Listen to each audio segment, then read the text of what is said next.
LSS റീവാലുവേഷൻ്റെ ഏറ്റവും പുതിയ വിവരങ്ങൾ അടങ്ങുന്ന ഒരു വീഡിയോ ആണിത്. റീവാലുവേഷൻ റിസൾട്ട് എപ്പോഴേക്കറിയാം, റിസൾട്ട് വൈകുമോ, ഈ കാര്യങ്ങളൊക്കെയാണ് വീഡിയോയിൽ ചർച്ച ചെയ്യുന്നത്. റീവാലുവേഷൻ്റെ റിസൾട്ട് ഡേറ്റ് അറിയാൻ എല്ലാവരും വീഡിയോ മുഴുവനായിട്ട് കാണുക. റിസൾട്ട് വരുമ്പോഴൊക്കെ പെട്ടെന്ന് അപ്ഡേറ്റ്സ് കിട്ടുന്നതിനും എല്ലാമായിട്ട് ചാനൽ എല്ലാവരും സബ്സ്ക്രൈബ് ചെയ്യുക. ഇത്തരം കൂടുതൽ വീഡിയോസിനായി വീഡിയോ ലൈക്ക് ചെയ്യുക, നിങ്ങളുടെ ഫ്രണ്ട്സിന് എല്ലാവർക്കും ഷെയർ ചെയ്യുക. ഓക്കെ, നമുക്ക് കാര്യത്തിലേക്ക് കടക്കാം. ഫെബ്രുവരി 28-നാണ് LSS പരീക്ഷ ഇത്തവണ നടന്നത്. വളരെ പെട്ടെന്ന് തന്നെ റിസൾട്ട് വന്നു. കഴിഞ്ഞ തവണ റീവാലുവേഷനും റിസൾട്ടും ഒക്കെ വരാൻ കുറച്ച് താമസം ഉണ്ടായിരുന്നു. 3-4 മാസം കഴിഞ്ഞ് അത്യാവശ്യം വൈകിയാണ് റിസൾട്ടൊക്കെ പബ്ലിഷ് ചെയ്തത്. എന്നാൽ ഇത്തവണ റിസൾട്ട് അത്രത്തോളം വൈകില്ല എന്നാണ് അറിയാൻ കഴിയുന്നത്. ഏറ്റവും പുതിയ വിവരം അനുസരിച്ച് റീവാലുവേഷന് ടീച്ചേഴ്സിനെയൊക്കെ അസൈൻ ചെയ്യലൊക്കെ ഓൾറെഡി നടന്നിട്ടുണ്ട്. മെയ് ലാസ്റ്റായിട്ട് തന്നെ റീവാലുവേഷൻ നടക്കും എന്നാണ് അറിയാൻ കഴിയുന്നത്. അപ്പോൾ ബാക്കി പ്രോസസ്സോടി കഴിഞ്ഞ് ഏകദേശം ജൂൺ ലാസ്റ്റ് അല്ലെങ്കിൽ ജൂലൈ ഫസ്റ്റ് ആയിട്ട് തന്നെ നമുക്ക് LSS റീവാലുവേഷൻ്റെ റിസൾട്ട് പ്രതീക്ഷിക്കാം.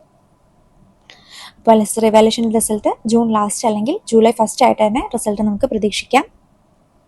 കമൻറ്റ് സെക്ഷനിൽ പിന്നെ ധാരാളമായി കണ്ടൊരു ക്വസ്റ്റ്യനാണ് 38 മാർക്കുള്ളവർക്കും 47 മാർക്കുള്ളവർക്കൊക്കെ എത്രത്തോളം മാർക്ക് കൂടും, എത്രത്തോളം LSS കിട്ടാൻ സാധ്യത ഉണ്ട് എന്നുള്ളത്. അത് ശരിക്കും പറഞ്ഞാൽ വാലുവേഷന് വരുന്നവരനുസരിച്ചിരിക്കും. 47 ഉണ്ടെങ്കിൽ മാക്സിമം ഒരു 48-ലേക്ക് എത്താനാണ് സാധ്യത. എന്നാൽ കുറച്ചുകൂടി സ്ട്രിക്റ്റ് വാലുവേഷൻ ചെയ്യുന്നവരാണെങ്കിൽ മാർക്ക് മാറാതിരിക്കാനും സാധ്യതയുണ്ട്. കുറേയൊക്കെ നമ്മുടെ ലക്ക് പോലെ തന്നെയാണ്. എന്നാലും ഹോപ്പ് ഫോർ ദി ബെസ്റ്റ്. അപ്പോൾ ഈ വിവരങ്ങൾ അറിയാൻ കാത്തിരിക്കുന്ന നിങ്ങളുടെ എല്ലാ ഫ്രണ്ട്സിനും റിവാലുവേഷൻ്റെ ഡേറ്റ് അറിയിക്കാൻ ഈ വീഡിയോ എല്ലാവരും ഷെയർ ചെയ്യുക. ഇത്രയും കാര്യങ്ങളാണ് നിങ്ങളോട് ഈ വീഡിയോയിൽ പറയാനുള്ളത്. കൂടുതൽ വിവരങ്ങൾ പെട്ടെന്ന് തന്നെ അറിയുന്നതിനായിട്ട് എല്ലാവരും ചാനൽ സബ്സ്ക്രൈബ് ചെയ്യുക, വീഡിയോ ലൈക്ക് ചെയ്യുക, ഷെയർ ചെയ്യുക. താങ്ക്